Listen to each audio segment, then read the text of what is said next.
The verse of the day is Psalm 37:4, and it says, "Take delight in the Lord, and he will give you your heart's desires." When it comes to fear and anxiety, I think a verse like today could bring out two different examples. I think it can highlight those who are fearful or worried that what they want won't happen. Or it highlights those who are fearful or worried that what God has for them won't happen, or that they'll mess up God's plan. And so there's two different plans that are potentially going to be messed up. It's, oh, I hope that this is God's plan because I really want it. Or, oh, I don't even know God's plan first. And even if I do, I don't know if I'll mess it up and I don't know how I'm going to make it happen. So there's all these narratives around our future and what we're supposed to do and our purpose. And I feel like a verse like today is really comforting because when we take delight in the Lord, he gives us our heart's desires. What does that mean?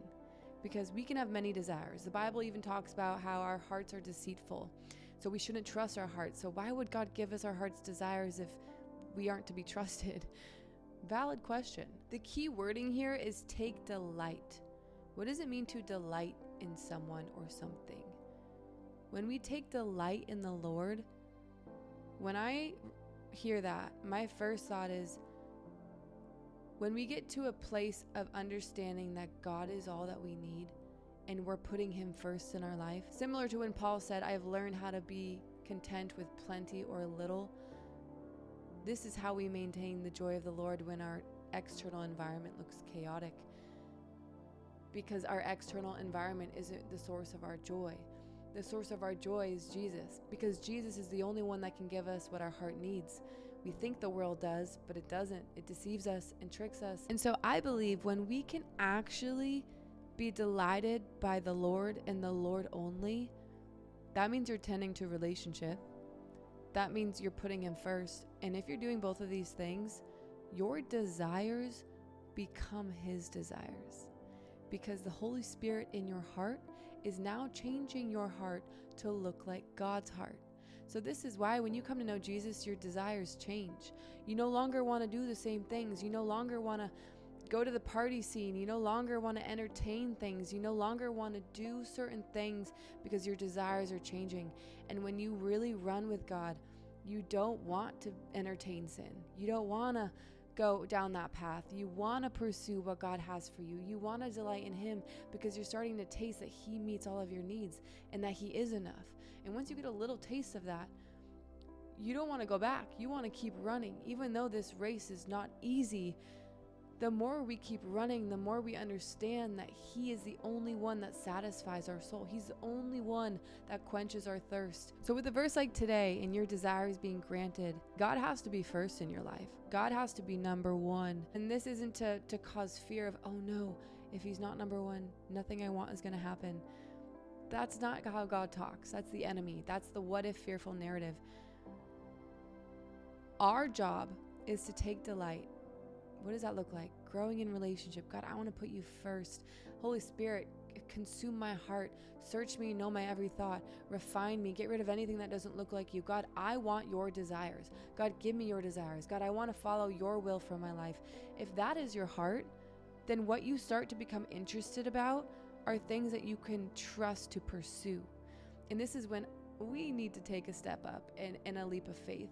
And the desires that we have and the ideas we have, go for it. If you are putting God first and you're running after him, go for the desires that are in your heart.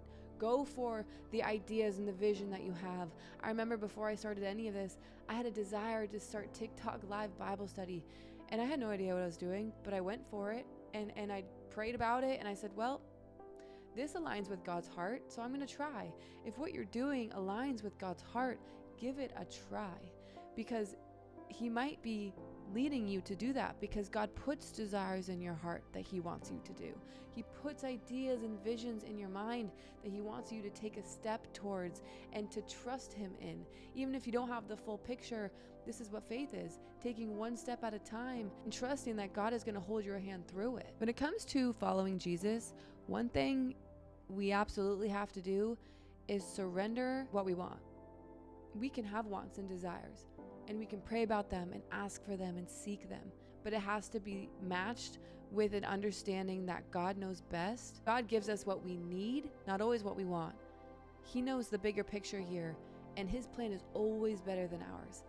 He has so much more in store than we could ever ask for. And so when it comes to our desires and what we want and going for things, we can't put our identity in that. And this is why a lot of times God teaches us identity in him first, and we go in wilderness seasons and we learn who we are before we step into purpose or before he gives us bigger desires. Because if we put our identity in the desire, that's going to make us crumble, and that wouldn't be a good father, because if he knows we're putting our identity in this, it's not going to go well for us. We need to know how to put our identity in Jesus first. And then he's going to be able to tell when we're ready for the more, when we're ready to step out and do more for him in a way where our identity will be in him alone, not in people, places, or things, status, attention, or praise.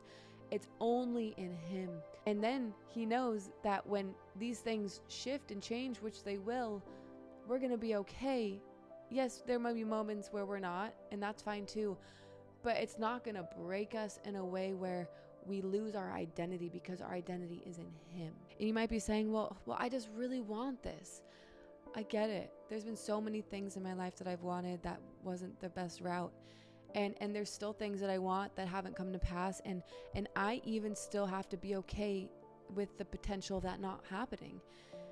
But God has gotten me to a place of being okay with that. Even when it comes to relationships, I'm like, okay, God, if you want me to be single forever, I'm okay. I genuinely think I'm okay, because I will be okay if I have him. And if he just wants me to be a vessel of his love, so be it. And we have to surrender that sometimes. Surrender everything. When we get to a heart posture of full surrender and knowing that God is simply enough, that's when he can start to trust you with more desires. That's when you can actually have joy that can't be taken from you. And that is freedom. When you can maintain your joy and peace, no matter what relationships, money, or things that you have on the outside, that is true freedom. The other person I want to talk to is those who think that they can mess up God's plan, those who fear their own free will. When we take delight in the Lord, when we put God first and we're growing in relationship with him, he gives us our heart's desires. So you can't mess it up. Whatever is on your heart right now, and maybe you don't have clarity about what it is. You guys, there have been so many times in my life where I've prayed for passion, where I've prayed for motivation towards one thing. God, give me strategy for what you want me to do, and then be still and wait. And then once you have an idea and a drive and a passion that's stirring, take a step in that direction and see what God does, and pray and be dependent on him every step of the way. And then you don't have to fear anything. You're not bigger than God. God is big enough to give you the specific plan for your life and to direct you one step at a time, because he wants good for you. He wants you to follow out the plan he has in store for you. And so it goes back to trust. How much do we trust God with our desires? How much do we trust God to give us what we need, and that he's a good father? And maybe that's the prayer for today. Lord, to help me to trust you with my desires and to delight in you first. Okay?